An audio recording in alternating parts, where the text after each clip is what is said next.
OilCityBattles, real talk. Fellow, introduce yourself. My name's Harry Baker. I'm living in Bristol at the moment. I've been all over writing poems. Recently got into the rap battling, and happy to be here.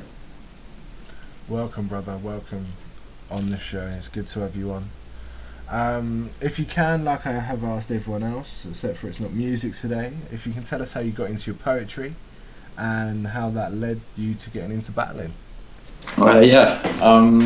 It was at school. My school was very good for kind of performance opportunities. So there was always these battle of the band competitions and stuff. And I mean, I'd liked rhyming from a young age, and realised when I was 13 I couldn't sing or play guitar. So had friends that played music, and I would write lyrics over the top. So it wasn't mind blowing, but it was fun, and it was rhyming and it was rapping. And then I went to a kind of poetry open mic and thought I could do one of my raps without the music, and and class it as poetry and see what happened. And what happened was, as opposed to the gigs we've been doing in the kind of local scout huts and stuff, where the speakers couldn't cope with anyone rapping because it was too fast, people were listening to the words, and all I wrote was the words, and you could leave spaces for people to laugh or react. And I realised that it was doing the poetry that that made me feel more alive. I still got to be on stage, I still got to share my words, but people were almost more willing to listen at that point.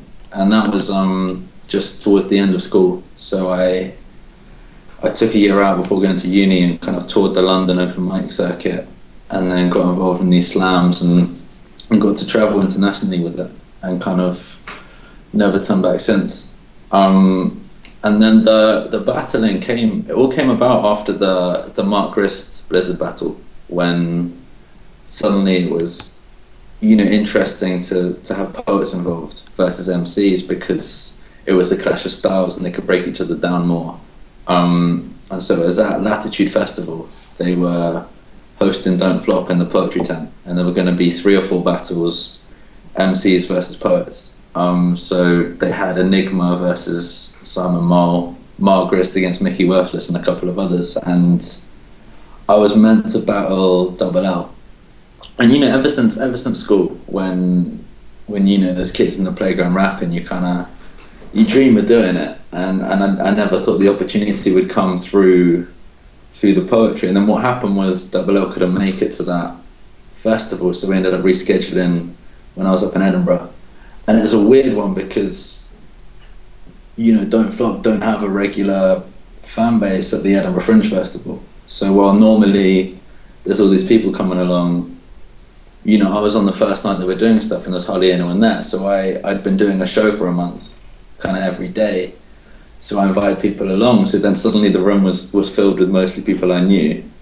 So everything I said, people were reacting over the top. So at the time, it felt incredible. It felt like, I'm on top of the world. And then you look back on YouTube and it's just slightly embarrassing because it's a load of my drunk mates. And, I actually came with some stuff.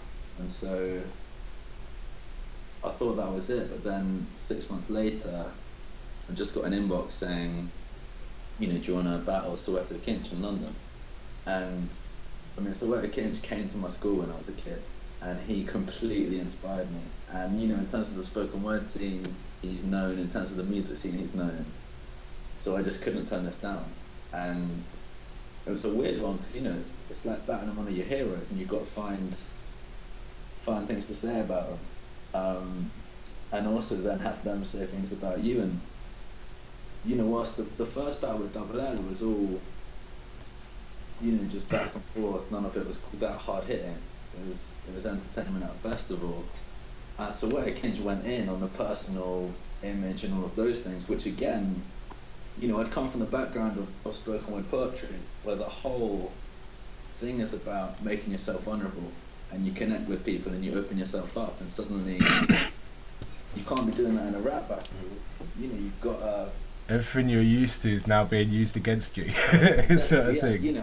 I've done poems which are self-deprecating about crying in films, and I've written poems which are kind of tongue-in-cheek, nerdily using metaphors about dinosaurs to say I love someone, and that's fine. And I'm a confident individual. I don't mind that. But when people are genuinely saying, you know, you're a pussy for those things, and people in the crowd who don't know you are laughing because they think that's an original concept, it's a weird one. I read the interview with Tony D a while back, you know, and it's kind of advice for any new battlers, and number one was get your self-esteem up, because you've got to be able to kind of roll with the punches, and that, I wish I'd known that before, because I found that battle very tough. Just because, yeah, you're stood in a room full of people who don't know you, laughing at you when someone's insulting you, and it reminded me of, you know, slightly being bullied at high school. Except this time you get to say something back, and this time everyone it feels like it's been turning on you then is on your side, and they want you to say something funny or something good or something hard hitting back. So it was interesting, and then you meet people behind the scenes, and everyone is just completely sound, down to earth. If anything, more supportive, because they're all promoting their own music. They know what it's like to be an artist, and you know, it's only since the recent battles that I fully appreciated that. When people have gone away and looked at my poetry and you know, looked at the TEDx talk that I did and you know, promoted that to their fan bases, just because they want to push other art and other craft that they like, that I kind of, you know, started to enjoy the battling. So yeah, the Big J battle was the first one I enjoyed. You look like you enjoyed it, bro. Like, to be honest, I did a full Real Talk build up to Sunburn, and yourself and Quill were two that I must admit I was a bit harsh to, writing you off on like every show. I'm not gonna lie, like, this is Real Talk, bro. My hands are in the air right now, and I will totally admit that your show against Big J, though I believe the judges were a bit like against Big J, because it wasn't quite a 5-0, was it? Let's be honest. It was a closer battle, but your performance was outstanding, is all I can say, man. You know what I mean? Like, thank you. I feel like the judges are always against Big J. We have discussed this. I've discussed this on a few shows, bro, to be fair. And I feel like the problem was, before, that meant he felt he needed to do the bars to get the validation from those people. And you know, I read a status recently where he was saying he's all jokes from now on, and that for me is more exciting, because I think that's what he does best, and I think he is one of the best at it. And I think he can take you and love us. I can't wait to see it, bro. That's all I can say. I'm so excited. But also, I think, you know, I just hope that, you know, losing to someone like Danny Jack just because of those things doesn't change his trajectory. No, I honestly think that Jay's been through it all now, bro. That he doesn't give a shit about losing or anything. Like, it don't matter what league he goes on, they always seem to not want to give it to him. So he's got used to that now, and now he's doing it for the people that he knows is actually watching for Big J. You know, that crazy fan base that he's got. But let's go in. Like, I've seen that you've got a gig in Bristol coming up. Facebook stalking, I know. You was mentioning it with C Major today, I believe it was, or it was late last night. So do you want to do a little bit in on that, bro? Tell us about it. What's going on? Where it is? Yeah, it's exciting. Because I've been in Germany the last year. So I've been doing all these crazy gigs that I've loved, but I can't really promote them. So it's nice to be back in the UK, and I was, you know, worried that everyone would have forgotten about me. But, you know, I'm in my last year at Bristol Uni, so it's quite good getting involved through that. And it's it's been held in Bristol, and it's the first proper half an hour set I'm doing. And, you know, a lot of people have come back to have asked what my next thing is, and I've done, you know, 10 minutes here and there featuring and stuff. But my favourite thing to do is when I can get, you know, 20-30 minutes, I can do some poems, tell some jokes, get the personality across. So, I mean, they've just put an event up, so I'll link to it on my Facebook page. But it's on Tuesday the 14th, hosted by the Bristol Poetry Society, which again for 3 years has been completely flat. It's been you know, a collection of 4 or 5 people sharing their flash fiction stories, because it's, you know, the Creative Writing Society. But as a dude who's in the second year now called Danny, who's completely tuned in, got in touch with me, and is putting on these decent events. So hopefully we can build something this year, and get involved, because Bristol is an amazing place for it and an amazing scene, and the uni's very good, but the two have never really interspersed. So I'm excited about that gig, just to get to perform on home soil again, because I love the gigs in Germany, and they get 1,000 people turning up for Poetry Slam, which is nuts. But I can't do. They don't get all the wordplay, and they don't get all the puns, and you learn what to perform and what to play to, and to be that, you know, foreigner making cultural observations. But yeah, so it feels like my first proper coming back home gig. So I'm hoping some people will turn out. I'm sure they will, bro. I'm sure they will. So, is there anything, any other events or things that you want to promote right now? Talk about. I'm working on my first book. You know, I feel most people are promoting CDs and stuff. I've got first collection of poems coming out in December, and my brother's a designer. He's doing some pictures for it and laying it out. So it will be, you know, I feel it'll be more interesting than just text on paper, because when I got into this, I did it to perform, and I love the live performances and that connection with the audience. So I wasn't sure how it would work writing them down on paper. You know, it's like reading the lyrics to a song. You don't get quite the same thing, but also I kind of felt like, you know, there's people who come to the shows and like the poems but want to digest them in their own time. So they've asked if I can send them copies. So it'd be nice to have a full thing. So that'll be out in December. And again, I'll promote it through all my channels, but that feels like the next big thing.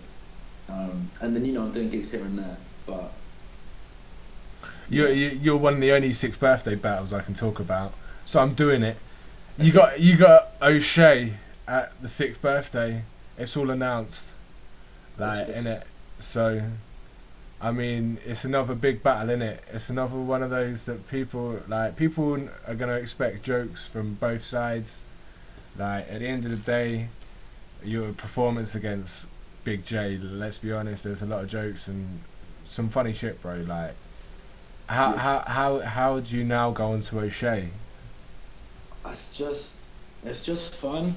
I learned to have fun with it, and I learned that, you know, even from the Big J battle, I learned that, you know, being nervous, it doesn't help if you go quicker, because people can't make it all out. So you know, I've basically taken the best bits from that, built on them, and I'm just excited. Like, I've pretty much written all 3 rounds already, because that was the thing with the Big J battle. I had a month to prepare.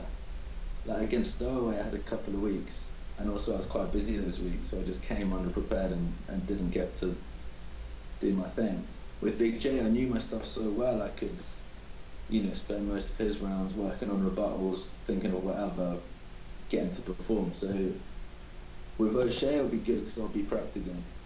And also, like, he put up a status saying he's cancelled 6 battles so he can be good in this one. So I think, you know, this time last year he was battling Charlie Clips, and now people are saying he's fallen off a bit or whatever.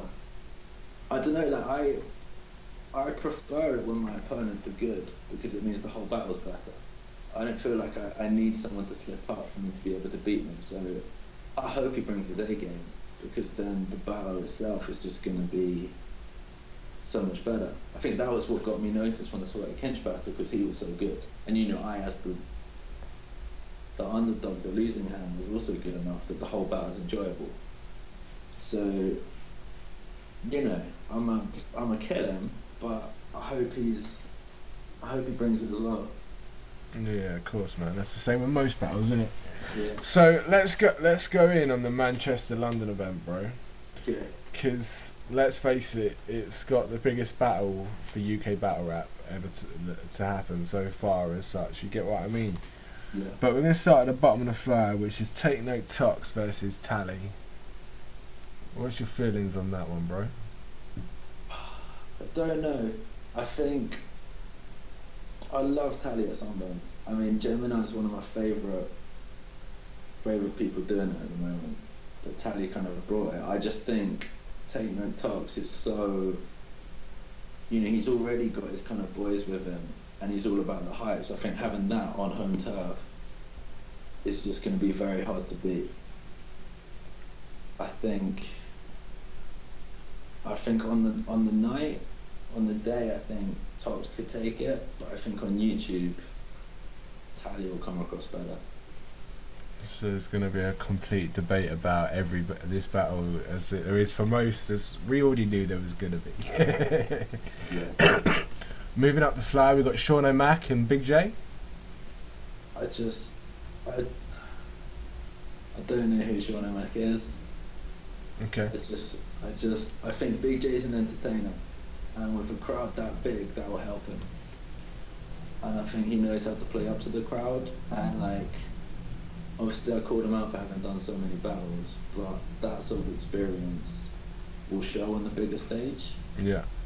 And I can't see him not taking it. If he's actually put the prep in and the work in, yeah, I think that would be quite an easy one. Briggsy versus Bamalam. I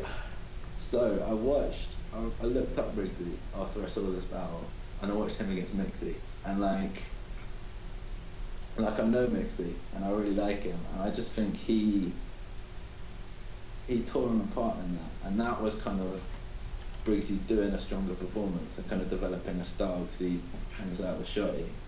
But just like looking at the video press conference thing with those two on the sofa, if you look at personality, I just think Bamalam's got that kind of cocky swagger. I'm a staff member, over the top of Briggsy. But also, I don't think Bam's had to try in a battle for a while, so it would depend. I think that's Bamalam's battle to lose rather than Briggsy's battle to win. Okay. Again, there's the Fair home opinion. advantage, but yeah, it depends on what Bam comes with. Okay. Raptor versus Villain. Oh man, I'm so excited. So excited. Again, like, Villain's been out of practice. I don't know what will be. I think Raptor's hungrier. I think Raptor's on that streak of having been consistently good, and you know, and took the losses. And I think he wants this more than anything. I think Raptor will take it. Okay. And then there's the battle of battles. Tony motherfucking D versus Shotty Horror. I think that's gonna be nuts. It's gonna be absolutely, like, again, like, they're two people who have their own style and have developed it to the max and can hold their own. And I think no one else can touch Tony D. That is in Manchester, and just the narratives building up to it is the return of Shotty Horror. So again, I think Tony D is going to be, you know, 100%. So if Shotty can bring 110, he can take it. But he's going to have to step up. I mean, it sounds like they're both stepping up, so I don't know. So I can't call it. I can't call it either, bro. I've done, this must be like my 15th, 16th show on this, and every time I just sit here, put up my hands and say it's the crowd that's winning from this battle. Yeah. The YouTube crowd, the live crowd. Don't Flop are blatantly winning on this one, because there's going to be thousands and thousands and thousands of views from all around the world for this battle, you know. But yeah, I've not gone on paper, or I've not gone on one show to say that either of them are going to win, because it's impossible to call. It's just that impossible, isn't it? One thing I want to speak to you about, right, is these messages from Censor in Big J's, like, how, like, you obviously don't know what's coming when you battle, but how do you stay on that stage when that's happening? Like the whole like obviously everyone sort of knows that it's Big J and Big J doing his thing, but like he's standing there, everything, you know. Yeah. I've always wanted to know how people just stand there and let him do it. So Bam interviewed me on the day for the little Sunburn, video highlights. Yeah.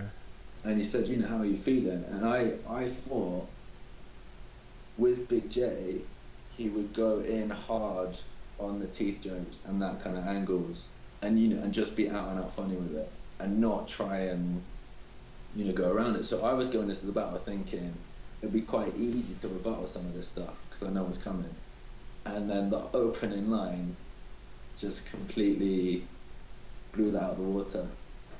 But like, as a person on that stage, like, if the saying stuff that's not true, it doesn't affect you, and it's for entertainment. But also, I just, the camera's on you, and so like I'm not one of them people who tries not to laugh at my opponent's rounds, to make them look worse. Like, it's genuine reaction, but then you just don't know what to do when someone comes with you.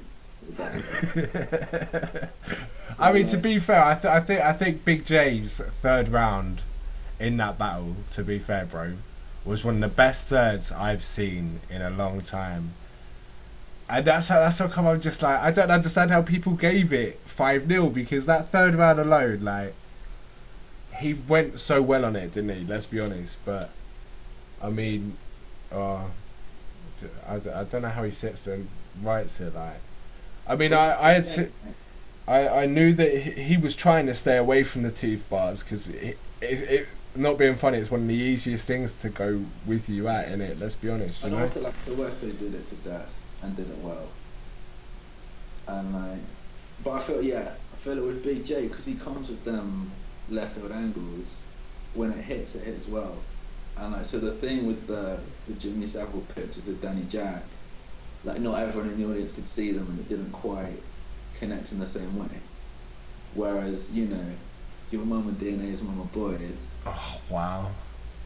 That's anyone who's in touch with the battle rap scene enough to know what that means. Yeah, to understand the full of it. Yeah. I must admit, right, I bought the pay-per-view and Jay made me promise to watch it as the first battle, so I did. And I have never ever actually had tears running down my face. Never ever, bro. On a battle, I've never had tears run down my face where I've laughed that much. But I was going blue in the face. I was laughing that much. I weren't able to breathe and everything, bro.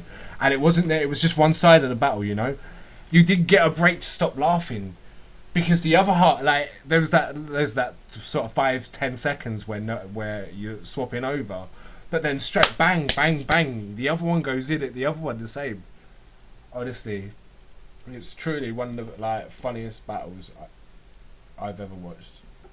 And I still go back and watch it now, because it just gives me something to smile about, bro, to be fair. But so we've gone in on the money event. I've asked about the projects and stuff you're on. Have you got any shout outs, bro? I guess that's all that's left to do is your shout outs. Today, don't know. I'm not repping the crew yet. Just shout out my friends, shout out everyone who supported me. No, shout out Burning Eye for publishing my first book. They do wicked stuff with people who are more performance based. Shout out Don't Flop for getting me on the 6th birthday flyer. Shout out Bam and Bagnall especially for pushing the Talk to Him thing and doing and putting me doing a poem on the main channel rather than the extra channel, because that suddenly, it's 250,000 subscribers. They're not all watching it, and some people watching it aren't fans of poetry, but through that people have gone and watched the TED Talk, and that kind of exposure. That's why I told myself I started doing the battles, for that exposure, but really it's just because I wanted to try battling. and so now it's coming off. It's it's fun. I'm looking forward to it. Shout out O'Shea for battling me, and just shout out Tony Ray. Real talk. Bring on the OCB, boy. Thank you very much. I'm just going to do a quick speech as I normally do at the end of the show. All the links are below, people. Make sure you follow them. Follow the Twitters, Facebooks, rah. You know how it is, usual speech. We're 31 days away from our first battle event, Chaos. Make sure if you haven't already got your tickets, get your tickets on OilCityBattles.com/OCB shop. And looking forward to seeing all you crazy faces on that first event. Thanks again for being on, bro. It's been lovely, and we are out.